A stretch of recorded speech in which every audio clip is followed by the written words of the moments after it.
കേരള രാഷ്ട്രീയത്തിൽ ചർച്ചാവിഷയമായിരിക്കുന്ന ഒന്നാണ് ഷോൺ ജോർജും പി.സി. ജോർജും ഉന്നയിക്കുന്ന വിദേശ ഫണ്ട് നിയന്ത്രണവുമായി ബന്ധപ്പെട്ട നിലപാടുകൾ.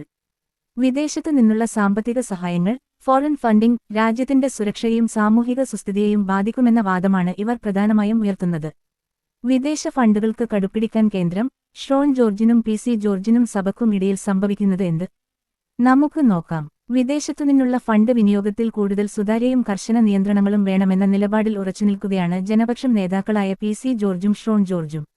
രാജ്യവിരുദ്ധ പ്രവർത്തനങ്ങൾക്കും നിർബന്ധിത മതപരിവർത്തനങ്ങൾക്കും വിദേശ പണം ഉപയോഗിക്കപ്പെടുന്നു എന്ന ആരോപണം ശക്തമാകുന്ന പശ്ചാത്തലത്തിൽ വിദേശ സംഭാവന നിയന്ത്രണ നിയമം (FCRA) കൂടുതൽ കർക്കശമാക്കണമെന്ന ഇവരുടെ ആവശ്യം വലിയ രാഷ്ട്രീയ ചർച്ചകൾക്കാണ് വഴിതുറന്നിരിക്കുന്നത്.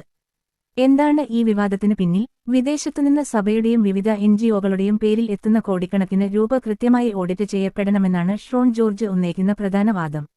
വിദേശത്തുനിന്ന് വരുന്ന ഓരോ രൂപയും ഏത് ആവശ്യത്തിനാണ് ഉപയോഗിക്കുന്നത് എന്ന് വ്യക്തമാക്കണം. വിദേശ ഫണ്ടുകൾ പലപ്പോഴും രാജ്യത്തിന്റെ ആഭ്യന്തര സമാധാനം തകർക്കാൻ ഉപയോഗിക്കുന്നുണ്ടെന്ന ഇന്റലിജൻസ് റിപ്പോർട്ടുകളെ ഇവർ ചൂണ്ടിക്കാട്ടുന്നു. FCRA ചട്ടങ്ങളിൽ കേന്ദ്ര സർക്കാർ കൊണ്ടുവന്ന ഭേദഗതികളെ ഇവർ പൂർണ്ണമായും പിന്തുണക്കുന്നു. വിദേശ സംഭാവനകളിൽ നിയന്ത്രണം കൊണ്ടുവരുന്നതിൽ തെറ്റുണ്ടോ? സാധാരണഗതിയിൽ ഒരു ജനാധിപത്യ രാജ്യത്ത് സാമ്പത്തിക ഇടപാടുകൾ സുതാര്യമായിരിക്കുക എന്നത് അത്യന്താപേക്ഷിതമാണ്. വിദേശ ഫണ്ട് നിയന്ത്രണത്തെ അനുകൂലിക്കുന്നവർ ഉന്നയിക്കുന്ന പ്രധാന പോയിന്റുകൾ ഇവയാണ്.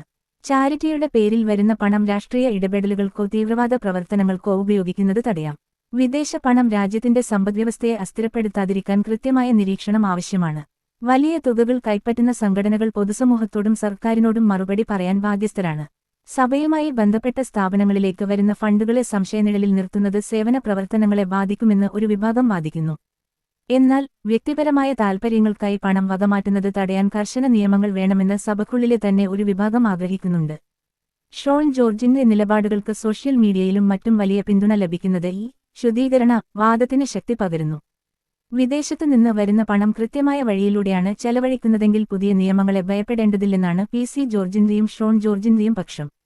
നിയമവിരുദ്ധമായി ഒന്നും നടക്കുന്നില്ലെങ്കിൽ എന്തിനാണ് പരിശോധനകളെ എതിർക്കുന്നത് എന്ന ചോദ്യം ഇവർ പൊതുസമൂഹത്തിന് മുന്നിൽ വെക്കുന്നു.